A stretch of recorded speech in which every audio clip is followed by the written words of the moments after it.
Welcome to the Pánsá Pánsá Forum. In the Yoruba language, the word Pánsá is usually injected into poetry to express an uncomfortable, uncensored, and inconvenient truth. The Pánsá Pánsá Forum is candid conversations about the life of African immigrants in America as it relates to their adaptation to their new home. While some may find it easy to integrate and can balance between retaining the original African culture while accepting the culture of their new home, many continue to struggle to find a balance between both worlds.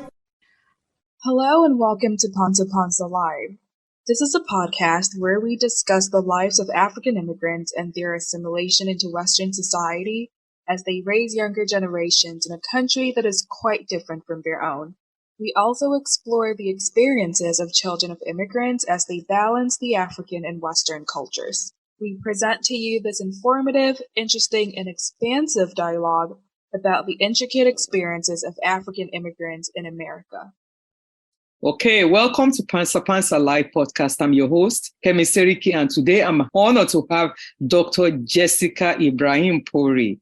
Dr. Ibrahim Puri is a social scientist and an area of research studies focuses on female genital mutilation and the traumatic experience of the victim. Our focus of conversation is on female genital mutilation and how it affects those who went through this traumatic experience. We're also going to talk about Dr. Puri's recently published research dissertation on association between FGM and HIV virus.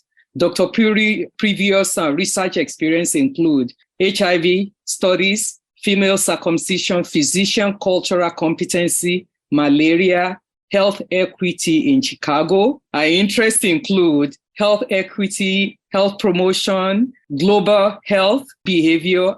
So, Dr. Puri, welcome to Pánsá Pánsá. Thank you. Such a pleasure to have you on this platform, and I want to thank you for setting out time aside to be a guest on Pánsá Pánsá platform to educate our members of our community in America as well as globally about FGM, female genital mutilation. I'm excited about the wealth of knowledge you're about to share with our audience today. So thank you. Welcome.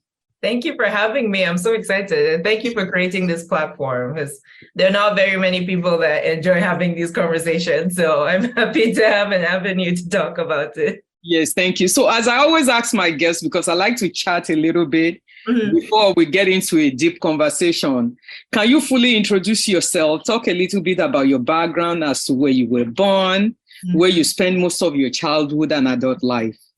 Yes, absolutely. So I was born in Maiduguri, Borno State in Nigeria. So I'm a Northern Hausa girl through and through. I grew up for the first 9 years of my life in Kano. My dad is from Jos, so we were always between Kano and Jos. And then when I was about 9, we moved to Abuja, which is where my parents still are. Yeah, so I went to boarding school in Abuja as well. It's a school in Jukwe called Cherryfield College. So 6 years of my life, I was in boarding school. It was quite the experience, a very formative time. Many people have different feelings about boarding school, but it was good and bad for different reasons. But anyway, that was a very significant part of my life. When I was 17, I came to the US for my university education. So my first degree was in biological sciences. I tried to get a minor in religious studies because I'm interested in, different religions and all of that. I thought I had one more class to take and it was time for me to graduate. And I was like, look, I'm not giving you guys any more money. I can't do this. So I didn't finish the religious studies minor. I took many classes though. So I had that, and then my master's was in public health, and then my PhD is also in public health. My school calls it integrated health sciences, but it's just easier to call it public health. That's quite interesting. So your experience with boarding school. I was in boarding school too, in high school in Nigeria. Where did you go? Government College, Jojo. Oh, nice. Okay. That was when they first initially started government colleges and federal government colleges as well. Yes. So quite an experience, living outside your parents' home. So as the saying goes, our roots is what makes us to be who we are today. Yes. What was your childhood favorable memory growing up in Nigeria? What do you miss mostly from Nigeria? Oh, that's a good question. I have to pick one thing. You could talk many. There are many things. So I have 2 younger sisters. And one of the things that was very formative for me was growing up as the oldest sister. That honestly was like a third parent in some ways. But to answer your question more directly, one of the things I miss was the way that sisterhood, like growing up in Nigeria, was established for me. Like it's a big part of my identity now to feel like a big sister to many people that are around me. Like I tend to be like the old lady of the group with my friends. That was something that really took hold when I was growing up there, because there's that sense of responsibility and community, you know? The US has its positives, but it's a very individualistic place. So I miss that sense of community where like taking a position of sister it comes a lot more naturally there. I definitely miss that. I'm like so thankful that my parents created that space that my sisters and I, you know, could grow in and become very close, even though we all went to different boarding schools. But I definitely miss that. I miss that sense of community and that sense of belonging. I also miss just being able to speak Hausa with just, you know, or just hear the different languages, you know, like it was definitely an adjustment. For some reason, most Hausa speakers are in England. You don't really find them in the US. Yes. I miss hearing that. Obviously, of course, I miss my parents, but thank God for WhatsApp. So we get to talk all the time. All that. Yes. And even, this is going to sound like a random one, but wearing trad around other people that also wear trad. So I have this thing where any wedding I attend in the US, I like to wear trad. But then over time, I realized, man, I'm standing out too much because there are people at these weddings that are wearing jeans. And, you know, in Nigerian weddings, we don't do that. You don't see, you know, like you dress well. Your guest dressing well is a reflection of the bride and groom, you know, all of that. Like just the beauty that we bring into celebrations, even with our clothing. I miss all of that. That's true. Yeah. It's a lot. Regarding that sisterhood and even the sense of connection with the neighbors. People who actually read your body language and they understand what you are trying to say. Yes. You don't need to explain yourself extra before they get you, you know. And also the connection, the family, the loss of that connection with the family member, you know. That is actually what this society, the disadvantage of living in another country. Yeah. So even, you know, the fact that in some situations it's hard for people to get past the way you're saying something into what you're actually saying. I found myself code switching so much earlier than I expected. Because I also grew up watching a lot of TV, you know, shows from all over the world. So I knew American accents. So it was, you know, it was a lot easier to switch. But depending on who I'm talking to, you know, my accents, which is sometimes I don't even notice. But like that ease of just being able to just talk and not worry so much about how you're sounding or what you're saying, how you're saying what you're saying, you know? Yes. And it's a lot. Imagine as an immigrant, I mean, you came here early and you're able to quickly adapt as immigrant parents who comes in and they have to go through so many different levels of connecting with the community, you know, dealing with people from different backgrounds who do not understand you, who looks down on you, you know, or you have to struggle between, you know, many different instances, you know, at your job, your children, advocating for your children in school, and so many other stuff. So it's so much, you know, that, you know, we then tend to go through as immigrants. I know many immigrants left their individual countries to migrate to another country for better lives. And as a student, to obtain also education, what was your reason for migration? Boko Haram. Wow. So remember I said I'm from the north. Unfortunately, Boko Haram was ravaging there. My plan was to go to medical school in Borno State because they have one of the best medical schools there in the country. One of the best. There are many good ones all about, but that's where I was familiar with. That's where I wanted to go. But around that time, you know, Boko Haram started to really, really rampage, and, you know, they were becoming more in the news and all the explosions here and there. And my parents just could not bear the thought of having me, you know, far, but, you know, in a dangerous space. And so my dad was like, go online, find a school. So it wasn't a very, I guess, stressful process to find school. Like a lot of prayer was involved. I'm Christian. And so I wrote down a list of schools that I was looking at online, and I was like, Lord, I don't want to go where you're not taking me. Because I was scared. I'd heard all kinds of things about the US. I heard you get on drugs, you get deported, you know. So I was like, God, like, I don't want to go where you're not leading me. So I wrote a list of schools. I wrote the school amount of school fees, all of that. And I started praying. I was like, Lord, do a process of elimination for me. And so I applied to, I don't even remember all the schools now. I think I applied to Tulane, which is in Louisiana. I applied to a school in Arizona. I wasn't even looking at the states. It was just, what are the good schools there? I didn't really feel like I was Harvard quality. So I wasn't, shooting for like, it doesn't matter. It's like, let me just look for a good school that is not too expensive.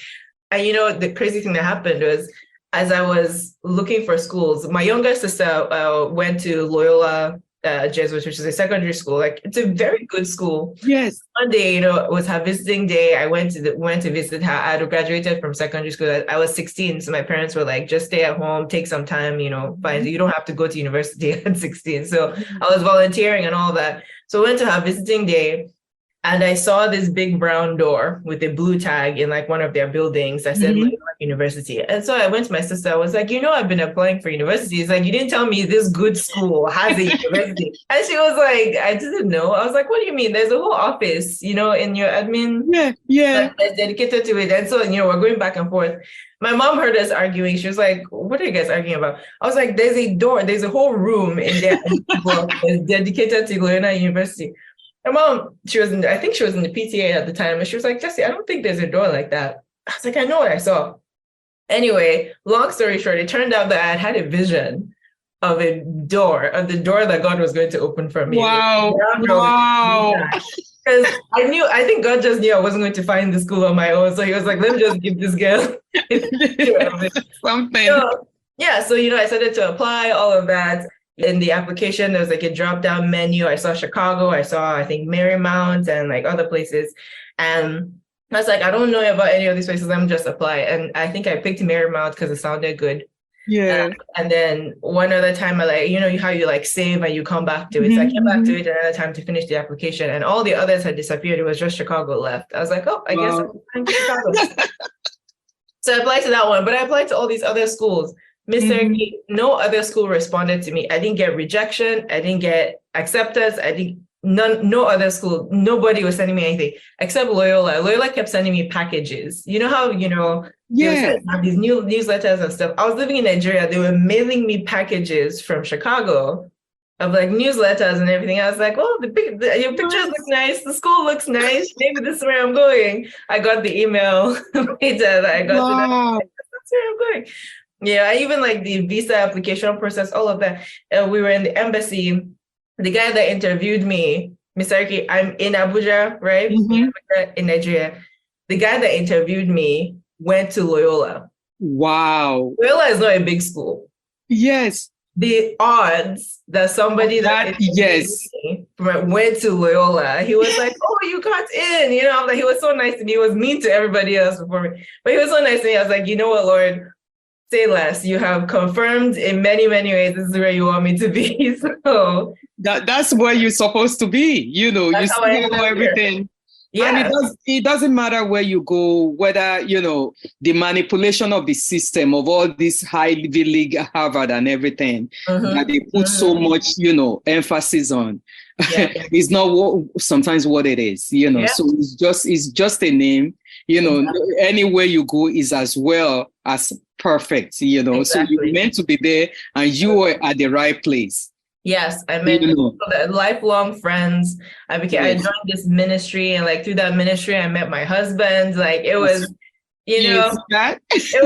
that's where it's supposed to be. Exactly. So Nigerians and other African countries are losing talent and most educated member of our society in most important fields, such as yourself, people like you as a scientist, doctors, engineers, and many more that could have contributed to development of that continent. What is your view about brain drain? Brain drain is such a painful topic. There's so many different aspects of it, but one of the things that I like to highlight is brain drain is a symptom of a deeper issue. And the way that we talk about it, with like blaming the people that are leaving, it doesn't do much to keep trying to address the symptom. People are leaving, that's the symptom. The root of the issue is there are no conducive environments for those people to thrive, because they need to live too. They need to take care of themselves. They need to take care of their families, and so there are people on both sides, people living in diaspora, people that are living in Nigeria that are doing the best they can, to address those conditions. But I think it's a much larger and longer conversation, I don't feel like I have the most informed opinion, of brain drain. I'm more on the symptom side, unfortunately. And as a researcher, I can do the best I can, or I guess the part I can play is providing information, like providing the data, because I'm not on the implementation side. So like my hope is that with my research, I can contribute to people who are doing work on the implementation side, so that there's something for us to go back to, because I still have family members there. I still want to continue to visit, but I can't contribute to addressing the root issue if I'm not healthy, if I'm not working on if I'm not developing myself, and this is the space I find myself in is at this time the best position to develop myself. Yeah. And that is so true, because even though you are here, part of your contribution is also over there that you contributing. And if you are not here, the continent does not have the resources to sustain people like you. Yes. You get that resources here in another country, in the West or in Europe, to be able to develop yourself to the level where you are. If you're back in Nigeria, you may not have, reached that level of where you are today, so it's just something that our government, has to start looking into.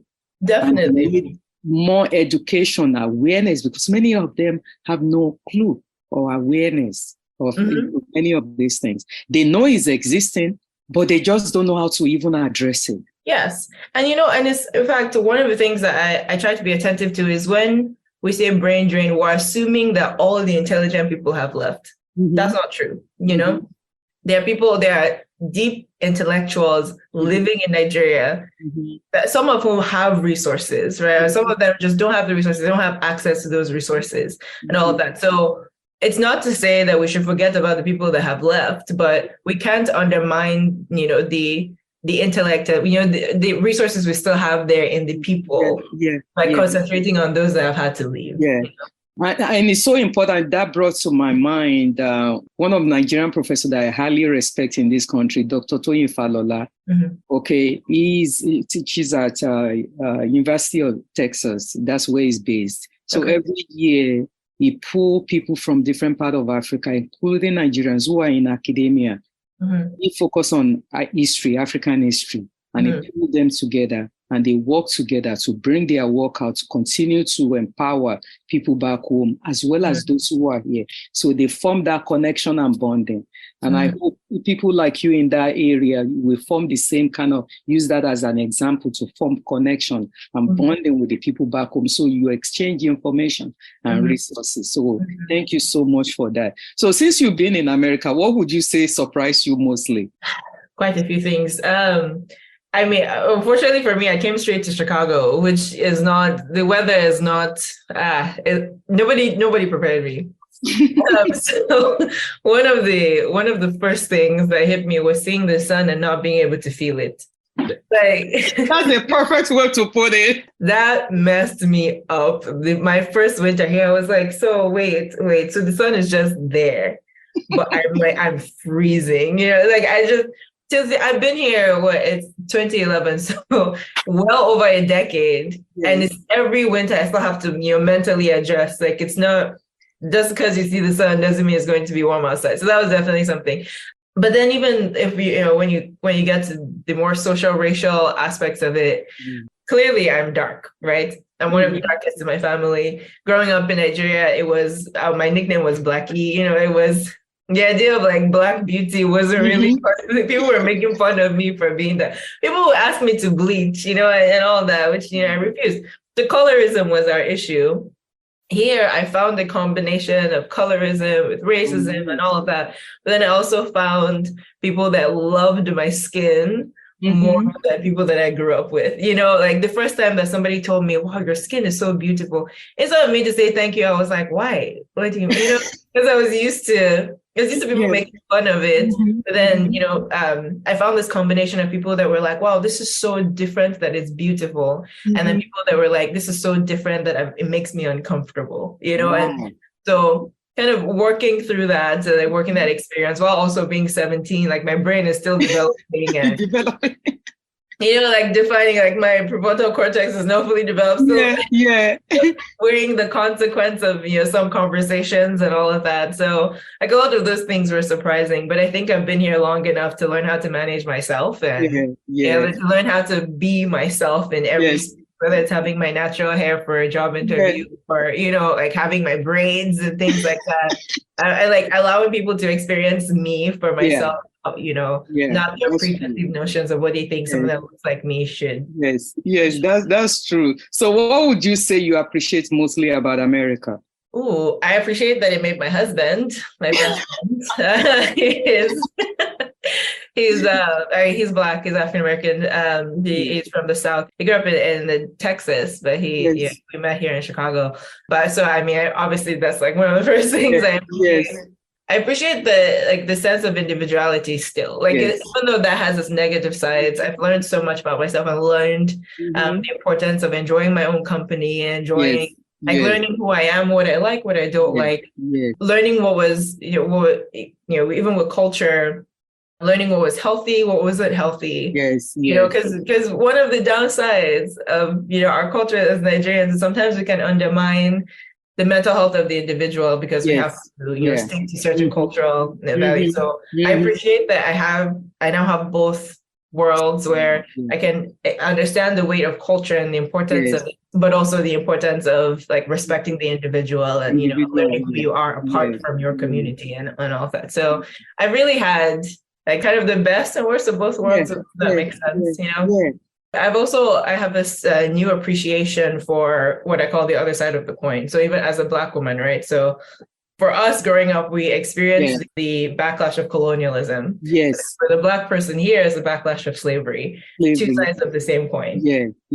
And like I'm, learning many of things. One of my husband's favorite things to say is he's like, wow, Black people are the same everywhere. Because I took him to a graduation party for a family friend of mine who's Nigerian. So it was mostly Nigerians everywhere. And like he saw some of the things people were doing. He was like, this is too familiar. This is just like, like my family in the South. So like I appreciate that I've learned so much about, the extension are as Africans, like, in diaspora, but also like our brothers and sisters who, descended from slavery as opposed to colonial.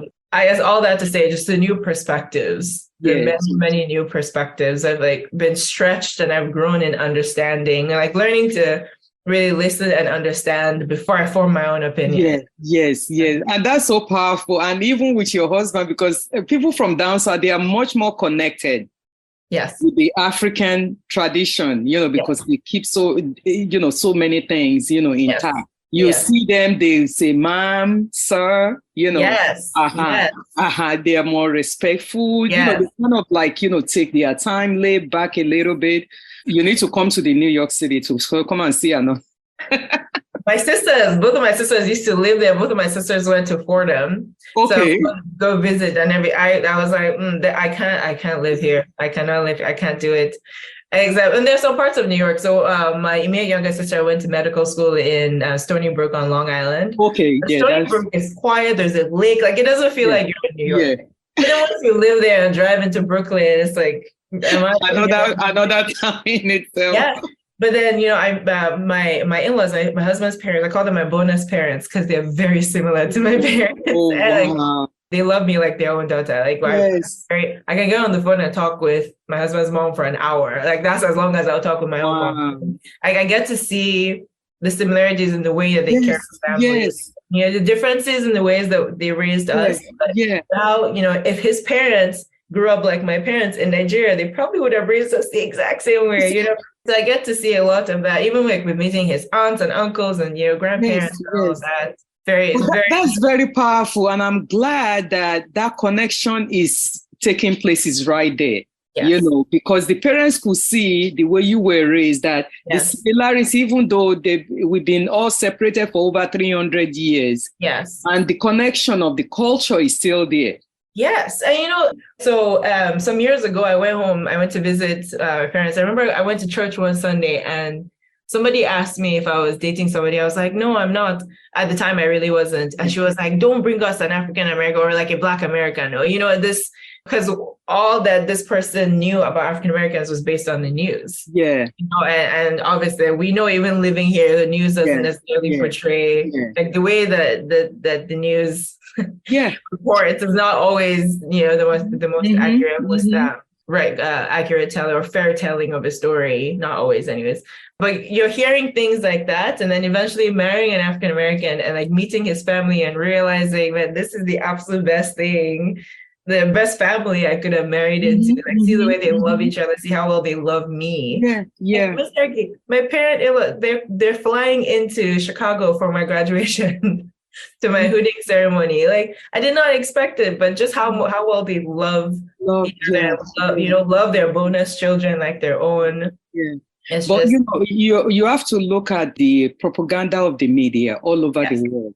The projection of Black people, whether you're talking about African American and even people on the continent, in terms of how Africa is being projected. So they kind of play divide and conquer. But it's for us to educate ourselves and understand that, of course, we're not all the same, but to appreciate our differences and understand that, you know, we have to all embrace each other, because not only African American, I can always tell people, you know, you have people from South America that when you look at their culture, everything's similar to Africa. When you go to Brazil, you have so much of even people of African descent who were brought there through slavery too, that they continue to maintain their African heritage. You know, if you go to the Caribbean, you know, the Africans also were there, who were brought in through, as a result of slavery. And there are so much similarities that we all have in common. So we have to appreciate that,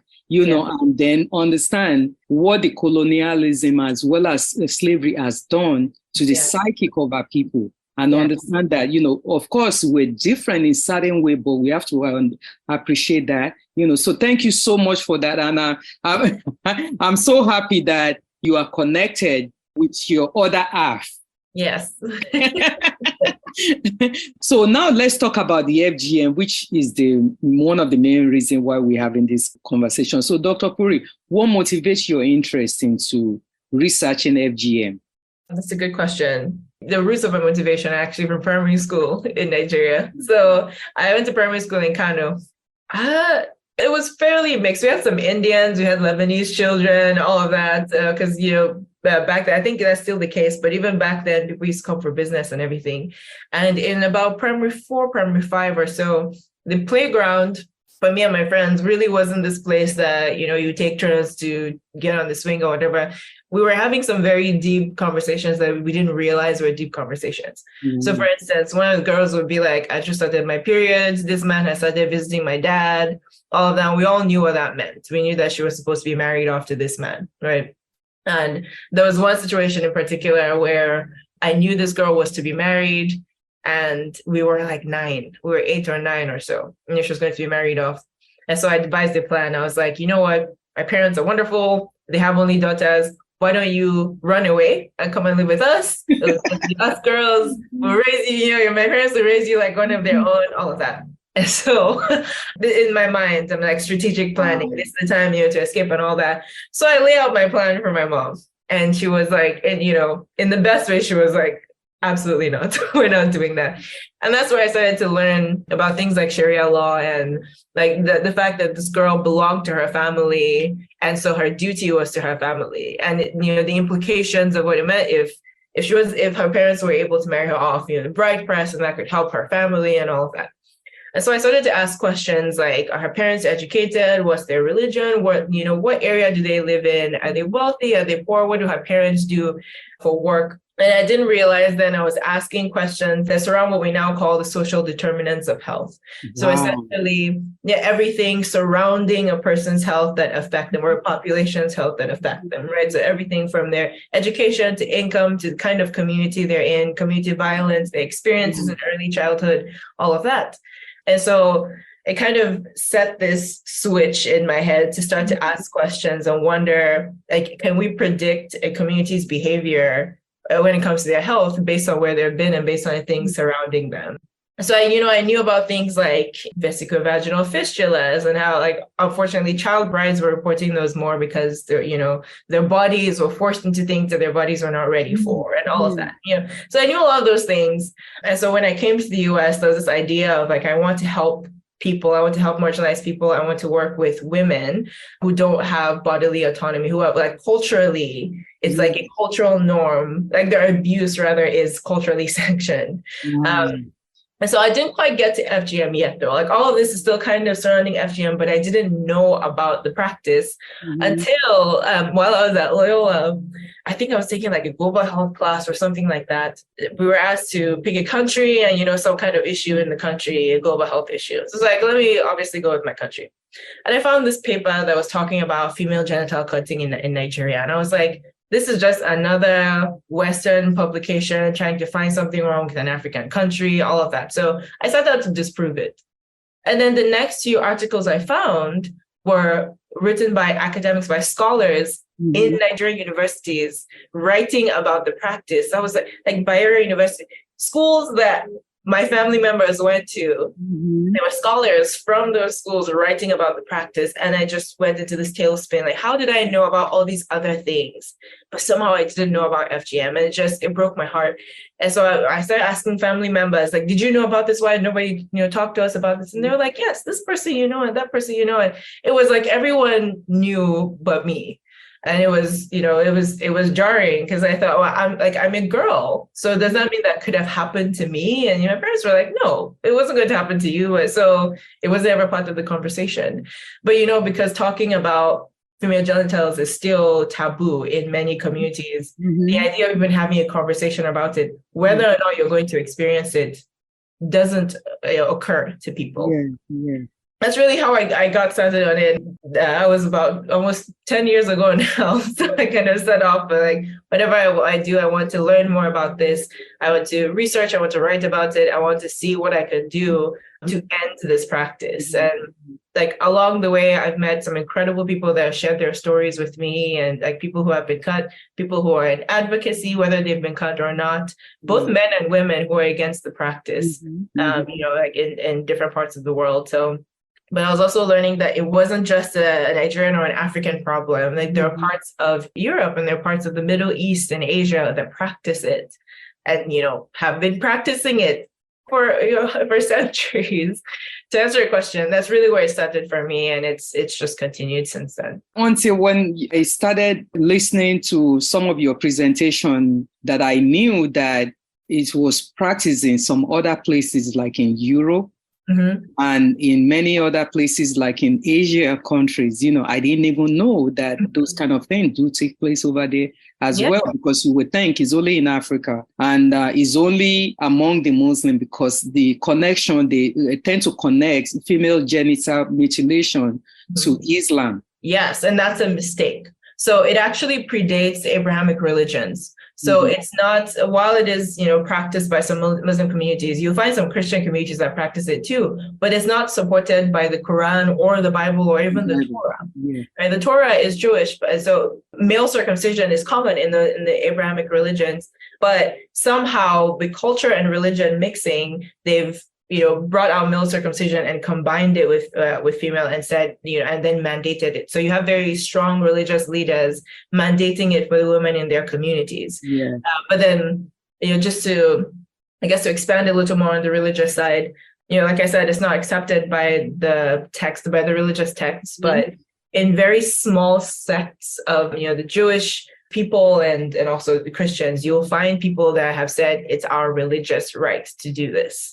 Right. In fact, in Ethiopia, there's a very small sect of Jewish people called the Falashas. I think in some areas, falashas might be an offensive word. I'm not Jewish. I'm not familiar with that, but I know that there are publications that have, mentioned the falash as a very small Jewish sect that practice this, this cutting. Wow. But here in the U.S., there are some cults that call themselves Christians on the, in the deep south, in the southern areas of the country that practice it, and they call it a religious rite.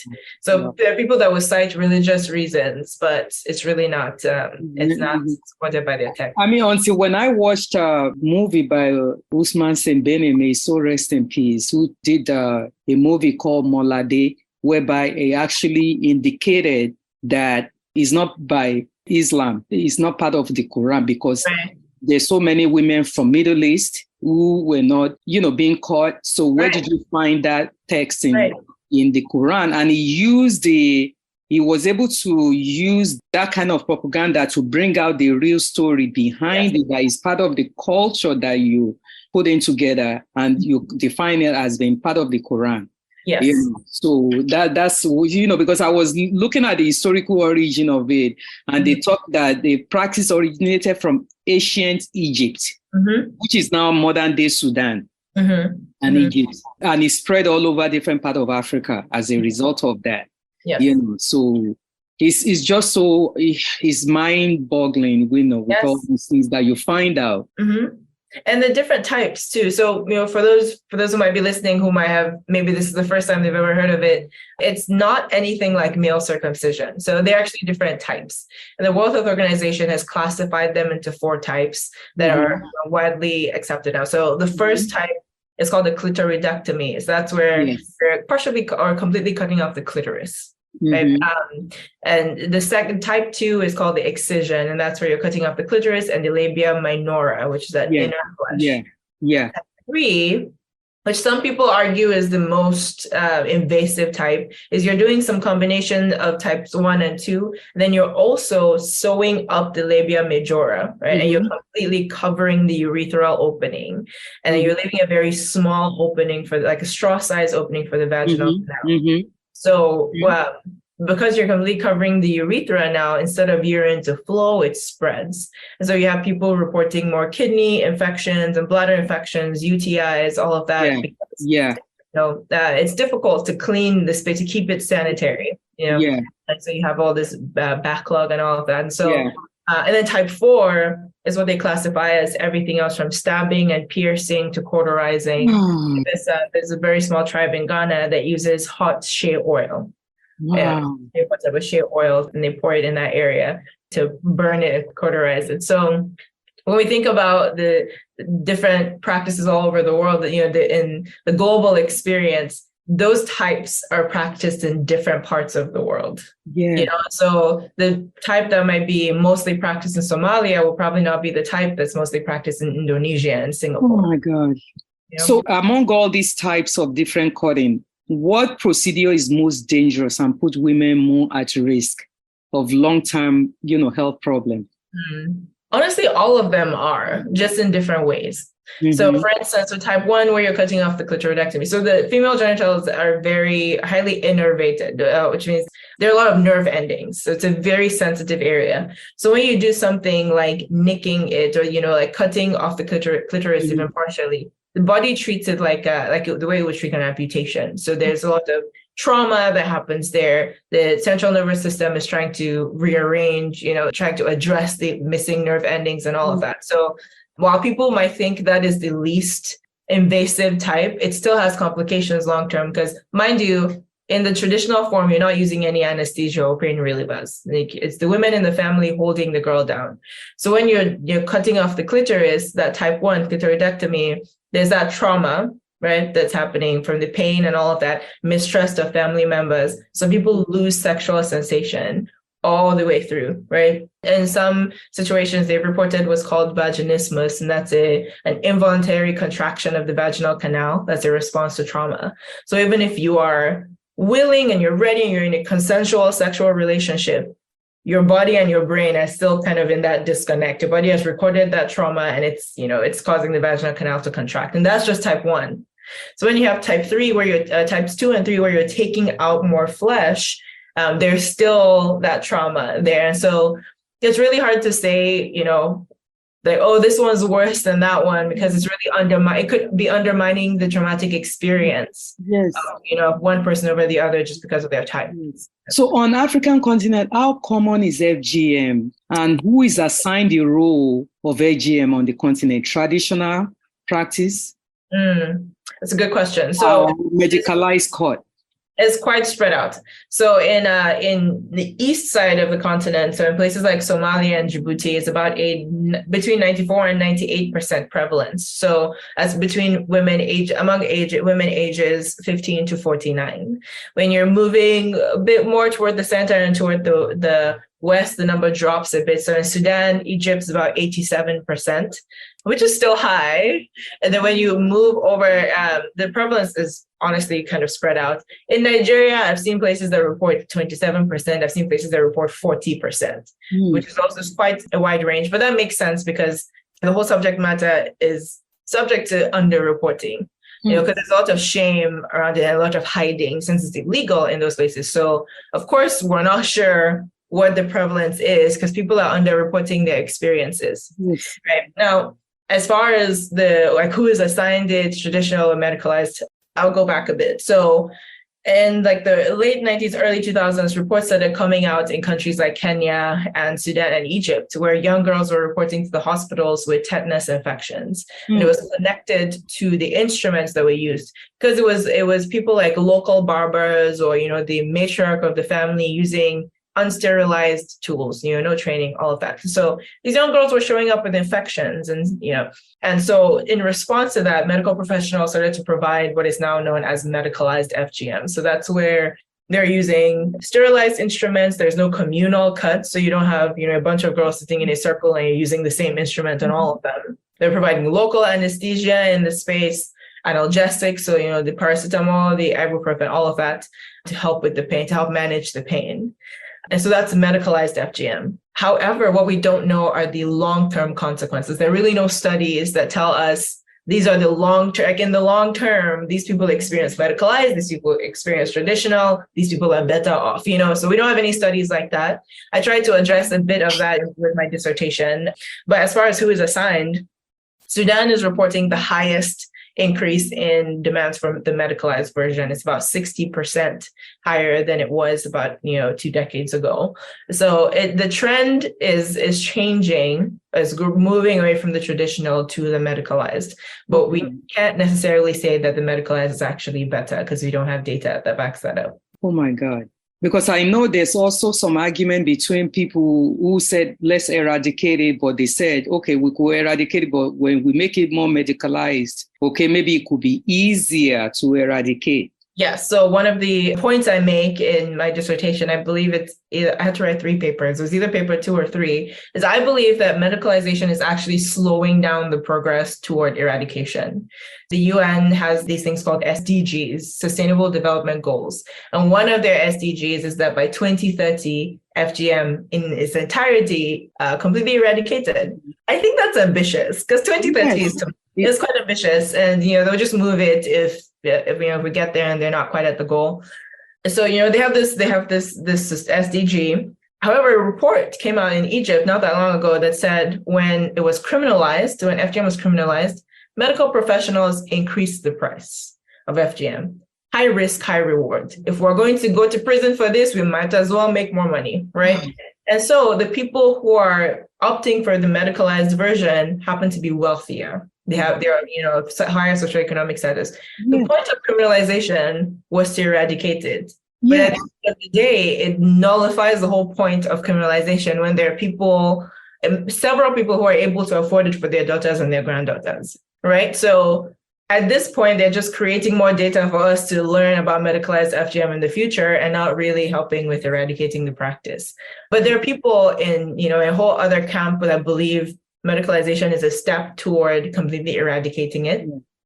I don't fully understand or agree with that argument because that's not what I've seen in my research. Yes. Wow. That is so interesting. Because if you have to even go into the traditional aspect of it, that, young girls are dying. When you are dealing with a society that is so superstitious in their belief system and say, well, maybe that's how God's want it to be. Right. when you look at it, there's so much argument on both sides that is not being productive at all.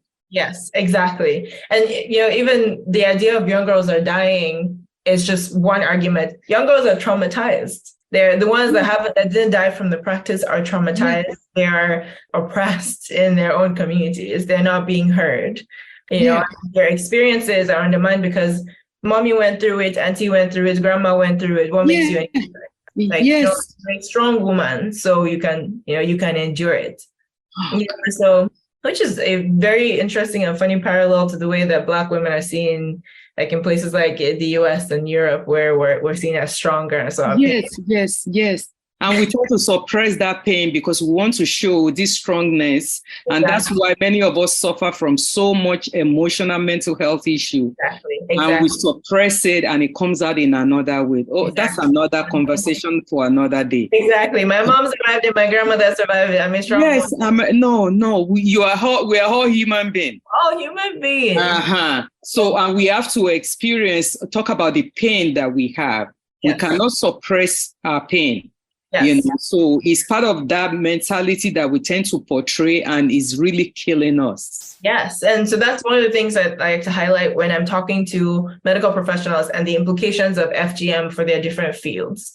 And one of the fields I would really like to dive into more in the future with my career is the area of psychiatry and psychology, and how they can be better prepared to walk a survivor of FGM through their experience, to get to a better place mentally and have a more fulfilling life. Thank you so much for that. That is another conversation I'm going to have with you in detail, but it's still going to come up in this conversation. Okay. What are some of the justification that they have? The reason might vary from countries to country. What are the justification that they have for FGM? So there are quite a few. So the first would be what we call psychosexual control, but they will call it preservation of virginity or purity. So psychosexual control is essentially you're trying to control the sexual behavior of a female. Mm-hmm. Right? And so you have the parents or the older people in the community who are like, we need to make sure you're marriageable. So we make sure you're a virgin until you're married. And the way to do that is to make sure that you are closed up, that you're, and you don't have that desire to go out. And there are some men in some of those communities that have been conditioned to prefer sex with a wife that has been cut. This is not the experience for every man that has come from those communities. In fact, there are men who have, rejected that, and they said, no, my wife will not go through that, or I'm not attracted to that, or I will elope with my family or run away with my family if it means my daughters don't have to experience this. So there are people who are actively, fighting against that. But still, there is, that desire for some men who have been conditioned in those communities. So that's under psychosexual control. There are some communities that genuinely believe it's healthier for the female child. And that's where different forms of education come in, right? Where we can show with data, there are no medical benefits to this practice at all. It is not healthier. If anything, it is extremely detrimental to our health, both mentally and biologically, short and long term. Yeah. There are some spaces, we already talked about the religious. So there's some spaces that say, it's for religious reasons. And there's some spaces that just say it's tradition. Our ancestors practiced it, they passed it on. And so we will continue to carry it on. And so that's even how you find it still in countries like the US, where there are people who have come in from, communities where it's celebrated. They want to continue to respect that culture and to have something to hold on to that reminds them of home, right? And so having their children cut is part of keeping them connected to their tradition. Yes. And so those are some of the reasons that you'll find that people use to justify the practice. Wow. But there's a lot of education that has to take place in this area. There's so much education that has to take place. And that's where the African government has to really, they themselves need to be educated. Yes. As well as many religious leaders needs to be educated. Yes. If we can get to the point of being okay with talking about female genitals with government officials, to tell them this is a practice that's going on. It is targeted at your daughters and your granddaughters, and they are dying. It is not healthy for them. In fact, making it the medicalized version doesn't mean it's any better. Because unfortunately, in fact, in some communities, Sudan is one of those, some communities within Sudan, where they started to do that messaging like it's unhealthy. And so people ran to medicalization because they thought okay, the traditional form is well, that's unhealthy, so we're going to do the healthier version. And then when you have doctors that have sworn, the Hippocratic oath to do no harm, and all that, when you have them offering it, you think, oh, the doctor wants the best. Yes. Children. So of course that's fine. That's the better version, So even like as we are communicating it to governments and trying to encourage them to provide funding for the education, it needs to be thorough. It needs to be, yes, this is the traditional version, this is the medicalized version. We don't want any of it. Mm-hmm. So Dr. Ibrahim, you brought a new fact that maybe widely never been looked into before. Mm-hmm. Okay, maybe other people looked into it, not too many people have. Mm-hmm. And I've never heard of FGM and HIV. Your graduate thesis titled Examining Association Between Female Genital Mutilation and Human Immunodeficiency Virus. What motivates your interest into this area of research in terms of combining both of them together? Yeah, so honestly, I won't say that I'm the first to do it. I'm definitely not. What I'm the first to do, though, is compare the experiences of those of traditional cut and the medicalized cut. So I do that in second and third papers in the dissertation. But as far as the conversation between FGM and HIV, it's actually been a part of academic discourse for over 20 years. Wow.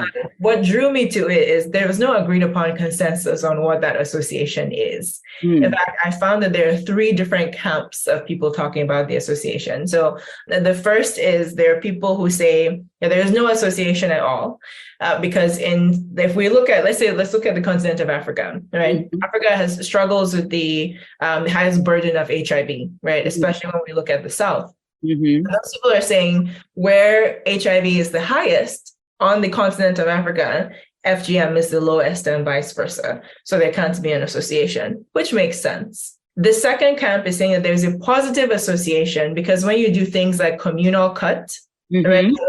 If one girl already has HIV, you're exposing all the other girls to HIV, right?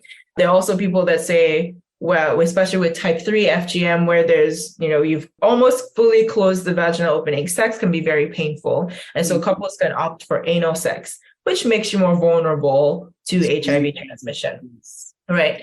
And there are a few different pathways that people, lay out to say this is why there's going to be, this is why there's a positive association. In fact, the first person to lay out multiple pathways was Dr. K.E. Kuhn in 1997 or so almost 30 years ago. So he laid out those pathways. Not many people have examined those pathways, but it's out there in the literature. And there's a whole third camp I found that says FGM is actually has a protective effect against HIV. This is their argument. It's mainly two arguments. The first one is that if you look at male circumcision, in places where there is the highest prevalence of HIV, men who have been circumcised have a 60% less chance of contracting HIV if they're circumcised. And that comes out, like I said, from places with the highest HIV incidences. And so they're saying in the same way, if a woman is cut, it also has that protective effect. Yeah. Yes. And so, but then there's this other side that's saying it's a protective effect because people who have been cut are less likely to desire sex and so have less sexual partners. And people who have multiple sexual partners are about 3 times more likely to contract HIV. And so on the back end, because people who have experienced FGM have less sexual partners, they're less likely to have HIV. And so that's what I was finding around the conversations, association. So it has been out there, but one of the things that I concluded is that it's geography specific. I basically will not allow people to make blanket statements that, yes, there's a negative association, or yes, there's a positive association, unless they go context specific. So what country are we talking about? What are the social norms? What does HIV look like there? Even social norms around women's sexual activity and all of that, or even let's even go more specifically. What state are we talking about? What's the region we're talking about? Because as Nigerians, we know among all our states, the cultures are different, right? Things happening in Abuja and Lagos are not the same things happening in Sokoto and Kwara. So culturally, the social norms around women's sexuality can be very different, even in the same country. one of the things that I push for and encourage in my dissertation is if we're going to examine those associations, we really need to emphasize geography, but also look into the power dynamics. Like what are women allowed to do? What are they able to do? Are they able to negotiate safer sexual practices for themselves and all of that? So it's a much larger conversation. I think with my dissertation, I really just scratched the surface. Yeah. Yeah. It's much more deeper than that. And in your study, you examine HIV literacy among Sudanese women. Mm-hmm. Yes. Traditional and medicalized, FGM. What percentage of these women would you say are medically caught? And what percentage have the figure of traditional caught? Yeah. So we're focusing specifically on Sudan now, because that's what it is. Yeah. So Sudan, generally speaking, about 87% of the women were cut. Of those who were cut, so let me give actual numbers because I can't quite remember the percentages right now. But in my sample population, let's say if about 18,000 were cut, or about 16,000 were cut. Actually, I have my paper here. As soon as I was done, I was like, I'm just going to rest from this. I know, I brought it back to you. No, I'm really glad you asked, because I want to make sure I'm communicating like actual numbers. So again, this is, obviously Sudan specific. So this is over 100 pages. Yeah. I'm surprised you actually, I know I sent it to you. You asked for it. Of course, you read through it. Okay, there we go. So with my sample size, so my sample was nationally representative. So I used data from UNICEF. And UNICEF collected data from, all of Sudan. And mind you, we're not including South Sudan here. Yeah. We know South Sudan is the newest country in the world. It's, all the political unrest and all that, it's hard to get. Yeah. So of the households sampled, there were over 20,000 women, between ages 15 and 49. Of my sample, those that were uncut were just about 2,000, right? Those who were traditionally cut were about 5,000, and those who medicalized cut were about 10,000. So we have, for every one person that was traditionally cut, you had two people. Yeah. Yeah, so double the amount of traditional were of medical cut. Wow. Yeah. It's big. So are these women who have gone through FGM more vulnerable to HIV or so? And if so, which group, medically caught or traditional cut? It's a good question. So if we're looking at the way that people are cut, as far as who is more vulnerable to HIV, we can hypothesize or we can guess that it's probably going to be those of a traditional cut. Because by nature of the medicalized cut, it's more sterilized environment. It's not a communal cut, right? Yeah.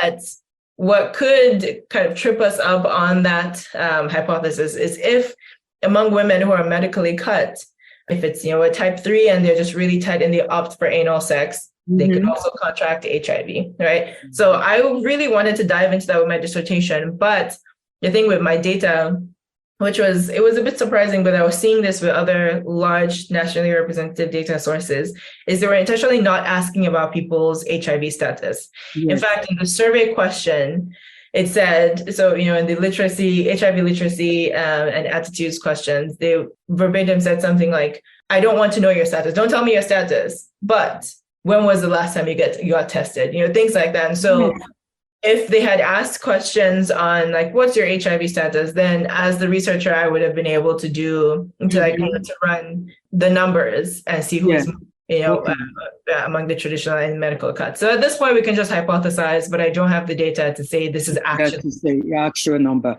So I want to go into the psychological impact of FGM. What are some of the psychological impact on women who went through the process? According to some studies, it could lead to lifelong time psychological consequence. And FGM is considered one of the leading cause of post-traumatic stress disorder, PTSD, among the survivor. Yes. And it includes, nightmare, hopelessness, guilt, anxiety, low self-esteem, and all that triggers it. So can you shed more light on? Yes, absolutely. So in addition to PTSD, there are women who have experienced FGM who report things like depression, and they report anxiety, and they report a lack of bodily autonomy, so a lack of possession of themselves, right? Because even if they don't remember their FGM experience, because some people are cut maybe in their 8 days old, right? But since you were from the moment you were born, things were done to your body that have lifelong implications that you had absolutely no control of. So people have reported that. But there are also people who report what we call polyvictimization. So in situations where they're refugees, so there's, forced migration, there are reports of rape, there's been FGM. So a lot of people who have experienced FGM have experienced many other things. So there isn't necessarily enough time to sit and process what has happened with the FGM because you're still processing all the other things that continue to happen, right? So this is where, the field of psychology and psychiatry need to be as deeply informed about the cultural implications as possible. Because you even have people who have escaped, who didn't experience the cutting, but are still suffering because they've been ostracized from their community because of that escape. Right? But then there's also the pediatric end and there's the adult end. Since there's a survivor, I was on a seminar listening to some survivor stories, and there was one who was talking about her FGM experience, and so she decided her daughters would never experience FGM. We're like, this is wonderful, that's great. But then as her daughters were growing up, they started to feel left out and ostracized by their friends. Their friends had all experienced this thing and they all had something to talk about, and they weren't, her daughters were not a part of that. And so it can mess with you mentally when you just don't feel like you belong to your community. It's a rite of passage that everyone has experienced, but your mom has decided that even though your mom has experienced it, she has decided that you're not going to experience it. And long story short, eventually I think she took her kids and moved to Canada so her children can have a healthier mindset as they grow up. And, so even among people who have escaped, there's still that sense of not escaping. And that's another conversation I'm having regarding the African immigrant community cliques, among the same area, whether you're from Sudan, you're from certain part of Africa, everybody within the same country, they are among the same neighborhood. And if they are Muslim, they also gather among the same area. Yep. So the experience is shared. Oh, have you been caught? Did you went through FGM? Oh, I didn't. I'm able to pull out of it. I'm doing fine and all that stuff. And imagine that I'm going to talk about that later on with you. Imagine that impact on the mentality of those who've never been caught. Exactly. But then you also have on the flip side, and this is still important for mental health, is shame, right? So someone that has been cut and she's living among people that were never cut and like this was not their culture. So let's, for instance, somebody has migrated, right? She's living in a different country. Nobody knows about FGM. And there could be this shame that sets in because your genitals don't look like everyone else's. Yeah.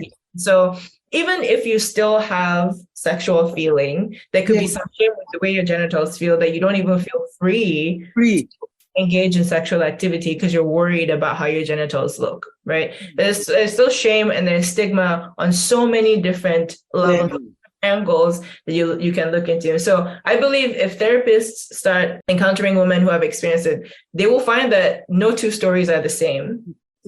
Because people have different experiences of FGM, different ways their communities even approached the FGM. For some people, it's celebrated the way you celebrate like a bad mitzvah or there's a whole party around it, there's chocolate, all of that. And there's some people that they just send you off, you do the cutting, you come back, you continue life as usual. Yeah, as usual. So apart from that psychological impact of FGM, what are other physical and biological impacts of FGM? So it differs for the different types. There's some people who have experienced what we call obstetric fistulas. So that's where there's a hole between either the bladder or the urethra and the vagina or the rectum and the vagina. So because you have the urethra, you have the vaginal canal, you have the rectum. And so with FGM, there have been reports of obstructed labor, and obstructed labor can lead to those fistulas. So, people have struggled with that. There have been some issues with a backlog of menstrual blood. In fact, there's a book, if you're interested in, for anyone who's listening and might be interested in diving into more of this, there's a book called Cutting the Rose by Efua Darkeno. Fantastic book. It was written a while ago, I think in the 90s, but it's still so relevant. And she lays out some stories of women's experiences. In fact, there was this one story where this girl had been cut. She was a virgin, but her abdomen was swelling. And so, they're accusing her. They're like, you're pregnant, you had sex, you're pregnant, you're not married, you had sex, all of that. They're about to kick her out of her community because she had gotten pregnant out of wedlock. And they decided to just go to the hospital just to see first. Miss Sariki, they found out that it was a backlog of menstrual blood that was in her stomach, so causing her stomach to swell. She was telling the truth her whole time, but her body was betraying her. Going back to mental health, that right there is already an issue. When you know that you haven't had sex, but your body is betraying you, your abdomen is swelling, you don't see your period, none of that, So quite a few different reports that have come out of biological, long and short-term consequences. There's also chronic pain. So people just continue to experience pain long after they expect it to have healed. There are people that have developed what we call neuroma. So there are these tiny tumors that can be taken out surgically, but they also cause a lot of pain there. I mentioned UTIs earlier. So bladder infections, kidney infections, very important for the field of urology. Yeah, I think if you look at every medical discipline, you'll find some kind of consequence of FGM that's laying in there. It is so, oh my God. If people would just understand the kind of impact of this, yes. It would have been eradicated a long time ago. Yes. Well, that's what I wonder sometimes. Do people care about the impact? Yes. So there are people, in fact, there was a survivor I was talking to that didn't know she was caught until she was in her 30s. She called her dad. Like she was caught, when she was very, very young. I think she was still a baby when she was caught, so she didn't realize it. But she, never had sex, none of that, didn't have any desire. Long story short, she calls her dad, and her dad was like, she's like frustrated, expressing her, her anger to her dad. Also, they're Yoruba. It's not like she was disrespectful. Yeah. And he was like, it got the job done, didn't it? You didn't have sex. No remorse. Right. So I wonder sometimes if people know the consequences, do they care? Do they care? That's what it is. Right. Is it enough for them that the culture has been fulfilled or the tradition has been fulfilled? They've done their job and the rest is up to you as the survivor. And that's where the education has to, come in, that certain things that was practiced in a long time ago was practiced because of certain reason. Yes. And culture is not stagnant in one place. Things has to change accordingly. A combination of education, but also meeting people where they're at. I don't believe that in every situation, just education is needed, So, and this could be very context specific. Like if we're educating people that this is wrong, then are we providing them with an alternative right? Are we something else that will make them feel like, yes, our daughter has gone into womanhood. Like this is an acceptable right. Because there are people, whether or not they see it as harmful, it is very important that their children are set up for success. Yes. So the way that they have been conditioned is, yes, there's some harmful part, but that's life. There are harmful things in life, and so how do you get to the people who have been fully conditioned that way? Do you target their children and work toward providing safety for their children? But then that's also separating them from their children, so there isn't one solution like education, let's provide this. We have to think about the implications of everything that we propose, including the kind of education we're providing. And that brought me to this question of immigrants in the United States. I know it's against the law to perform FGM in the US, and those who perform it could face up to 20 years in prison. If anybody listening to this, they better know. Yes. That, and we all know that parents find one loopholes or the other to take their daughters back home in their respective countries to perform FGM on their daughter, especially during the summer vacation. They call it vacation cutting. Yes. And how common is FGM performed on the girls? If you look into the studies of those girls who are in the United States or are abroad, is there any prosecution against many of these parents, or do you ever heard of any story of any parents being caught? Yeah, so data tells us that about 500,000 girls in the US are at risk of FGM. I will say, though, immigrants did not bring FGM to the US. It actually existed here a long time ago. In fact, there was a time in the US in the 1940s and 50s where the face of FGM was Caucasian. It was white women. In fact, back then, gynecologists, obstetricians used to use it as a cure for things like narcolepsy or masturbation or lesbianism or like whatever the issue that they felt was outside of the sexual norms, yeah. Adaptomy type 1 was prescribed. So it's not like it's brand new in the US. And so it became first illegal in 96, and then the legislature was updated in 2020. But yes, there was a case in Detroit, Michigan in 2018 where some doctors in, I think it's called Livonia Health Center or Livonia Clinic, were performing medicalized FGM. And so it became, it came out, it became this whole issue, legal issue. In fact, if you're interested in it, you can Google United States versus Nargawala. I believe that's the name of the doctor. A long story short, it was brought up that girls were brought in from Illinois, from Minnesota, from different parts of Michigan to this clinic to have FGM performed. All of them belong to this small community, a small Indian community called the Dawudi Bora, and the doctors belong to that community as well. But eventually the case was dismissed because the judge said that this issue was for the states to regulate, it's not supposed to be on the federal level. And wow. That definitely felt like a blow to anti-FGM advocates and, into public health efforts. What it did was provide data, provide information that said this is happening on American soil.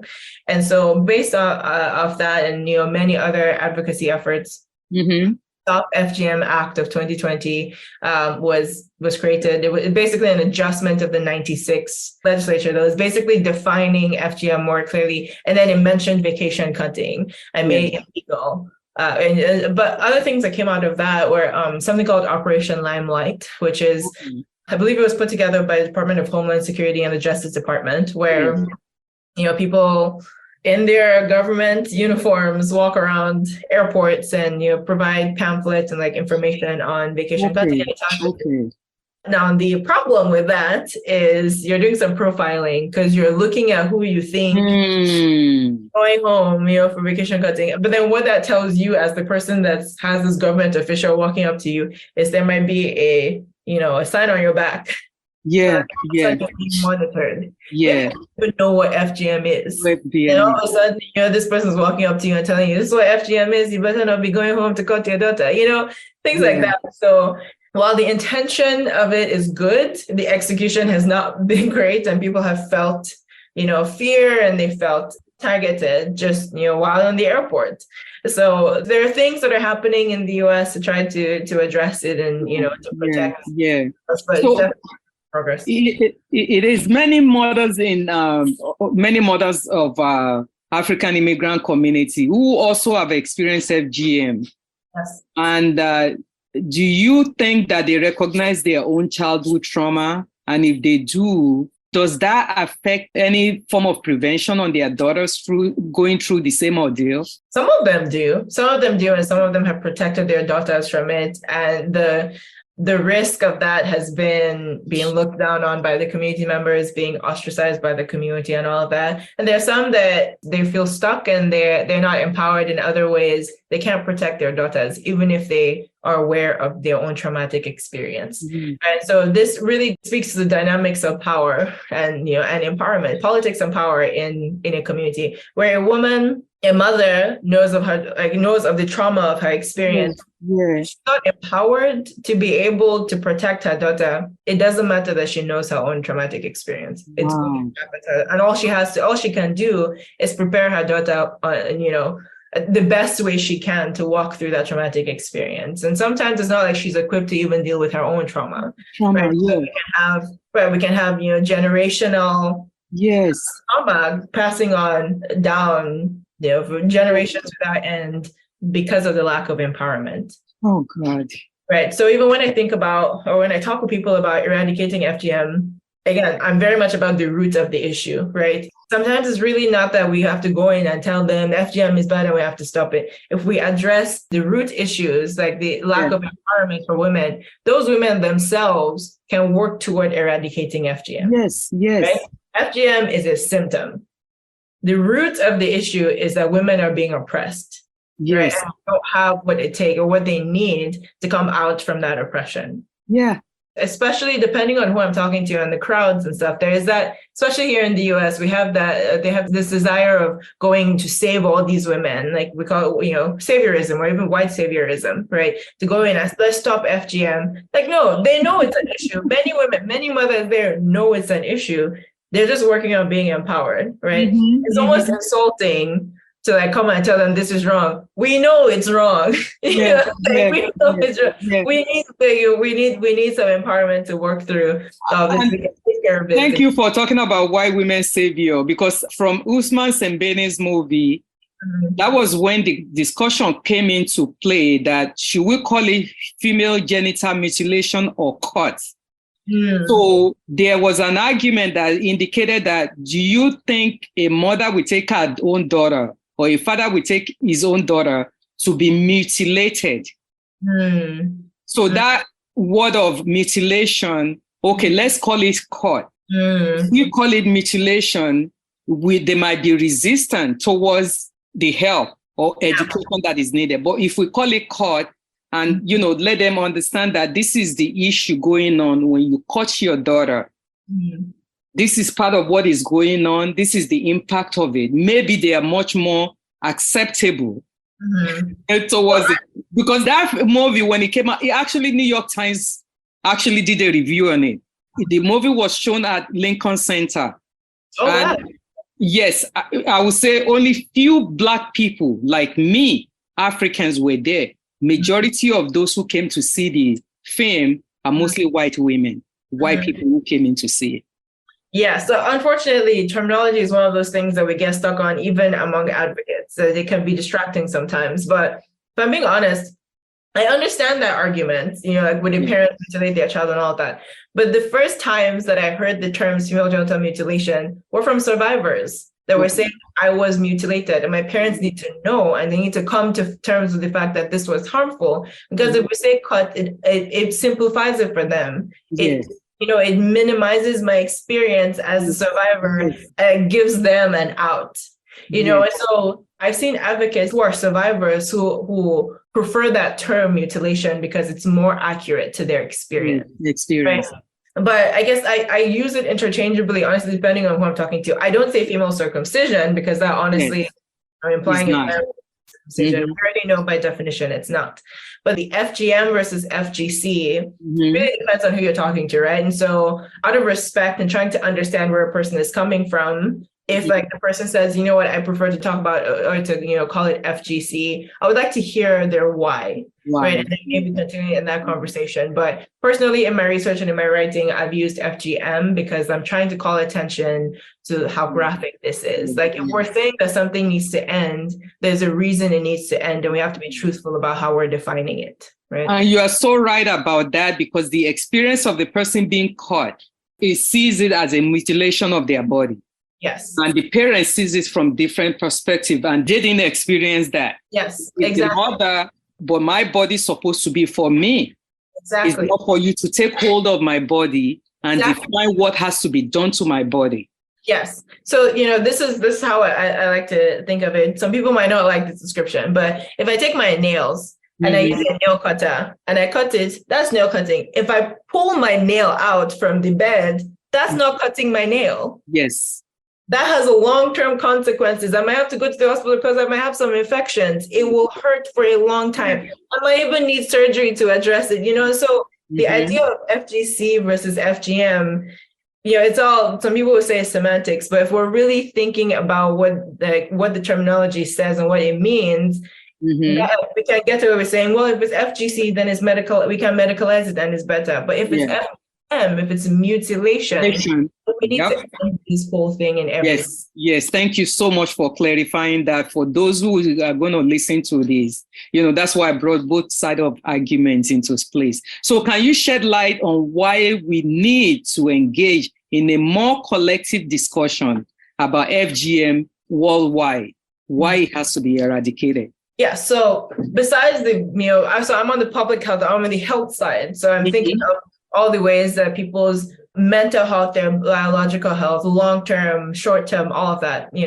but also I think it needs that everyone needs to be having the conversation, because there are many things that lead to the practice. There are social norms, there are issues of oppression, right? And so you don't have to be a medical professional to deal with the root issue there, with the social norms there. The people that have said it's a religious practice, we need to talk with them. We have to talk through what it means for their religion, what their God is saying, right? And how it's really not in their text. So pulling those people in, right? Pulling the survivors in to share their experiences, so we can see that no two people have the same experience, long-term or short-term. Pulling the mothers and fathers in, because in some communities, the mother is not the one making the decision, right? The father is the one that's making the decision for all the women in, so if you can communicate with the father what the issue is, he can better protect the women in his family, right? So it's multifaceted. There isn't just one person that you need to be having the conversation with. I am also one person. I'm just one person. So I enjoy talking about this with different people of different backgrounds and different skills, because there are people that will be able to reach that I never can. And also, as a woman, there are some people that just don't want to hear what I have to say because I'm a woman. And I hear that. I grew up in Nigeria. I understand the experience. It's very frustrating. I do not like it at all. But if I'm going to be effective, I can't always be the face of the nation. So if it means making other people the face for the good of several other women, then so be it. I know who I am. I'm not stressed out because people don't want to see me. That's not my problem. That's the problem. I guess that's what I would say is the reason that we need to be having this conversation. Yes. I will also add, there are people, and I remember hearing this from a colleague who is, she's Asian, and she was talking about the racism that exists in it, where she was finding it hard to find government funding against FGM in her area, because the people in the government were saying, well, we don't have the bad type of FGM, the worst type is over there. So we don't really have time, so having these conversations with more people is to expose the fact that FGM is FGM. There are different types, but there's diversity with every type. And just because we're practicing this type here doesn't mean that that type is worse over there. So we need to put more. We need to put more emphasis on African countries, because the Middle East here, we have it. It's a different type. Yeah, and thank you so much for that, to mention that, because you're a woman. Even all over the world, women are not being heard, are not being respected in their professional field. And they've not been embraced and giving them the voice to actually voice, what they've learned, what they are trying to educate the community. And that is so sad. Right. Even I've seen it. I recently was engaged in community conversation on, mental health issue among African immigrant community, intergenerational relationship between parents and, their children. And this person who was hosting it actually would rather have the imam talk about for like an hour, saying what has no bearing into the conversation that we're having, then give everybody else 5 minutes to talk. But the imam has the upper hand in talking, relating to the Quran, of what, information, what the Quran is actually teaching. Right. But you are not understanding the issue these children are going through. Yes. And understanding the challenges that they're trying to bring out, instead of you focusing more on the imam who is going to preach, who is preaching through the Quran to be able to say what they are to say.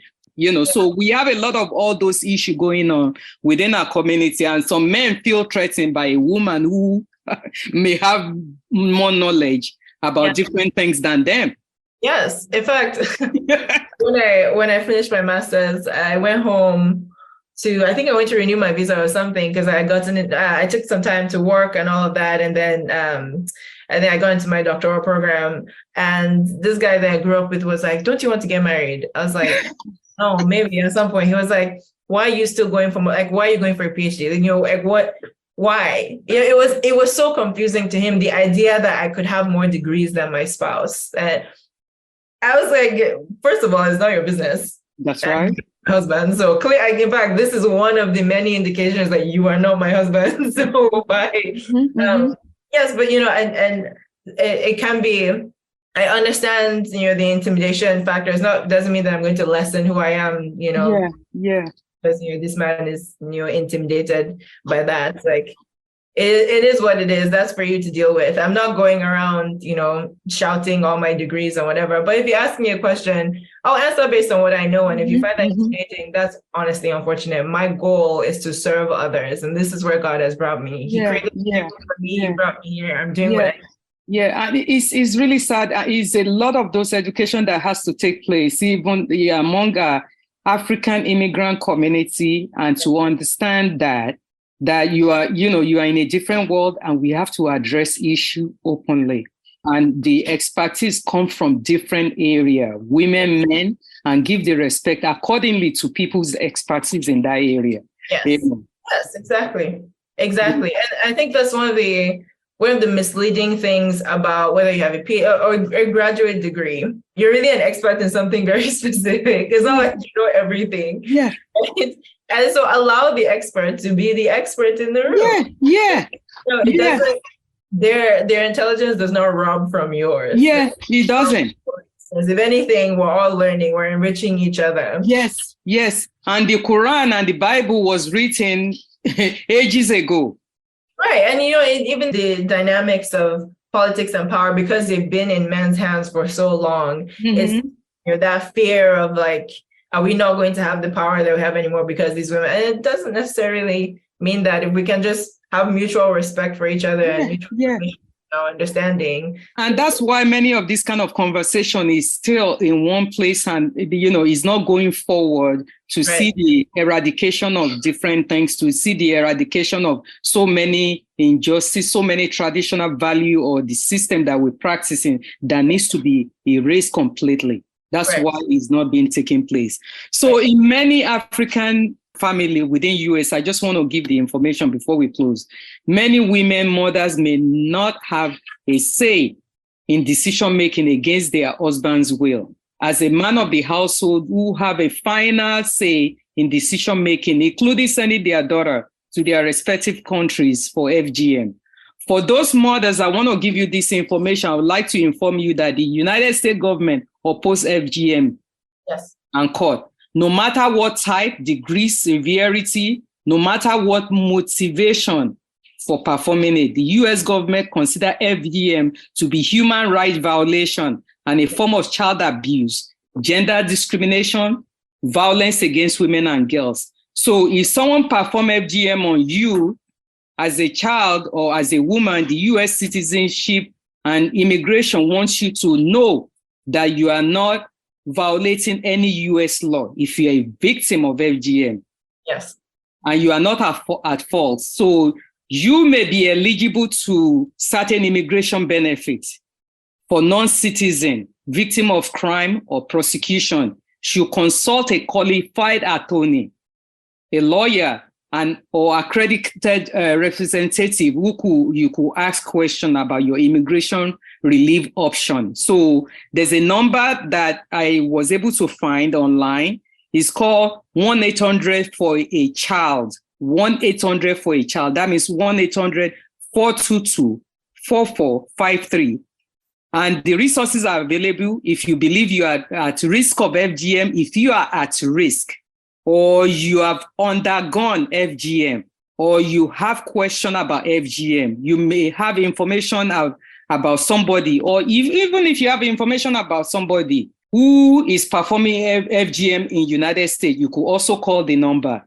Or you know somebody who could be at the risk of FGM outside United States, you could also call the number. Thank you so much, Dr. Ibrahim Puri. So how can a listener connect with you? Some may want to connect with you or find a way maybe to invite you to come and speak. Because I know I've gone into so much details today and many people may be so much knowledge that you brought in. I could keep you here all day, but I don't want to do that. So how can they connect with you? I can talk about it all day.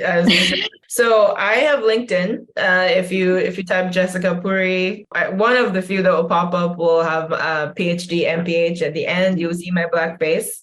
That is always a place to connect with me. I have it on my phone, so my messages come in. I can also receive an email is Jessica Puri at northwestern.edu. And I can message that to you, Ms. Seriki, if anyone is interested in it. They can always talk to you. You have my email. I would absolutely love to connect with anyone that wants to talk more about FGM or even just share their experiences with me. I love hearing survivor stories. Yes. So thank you, Pánsá Pánsá. Continue to normalize conversation about importance of community engagement, about African immigrant experience in United States and in the diaspora. As I always publicly continue to say, when we continue to discuss difficult issue within our community, we're shredding away stigma associated with uncomfortable dialogue.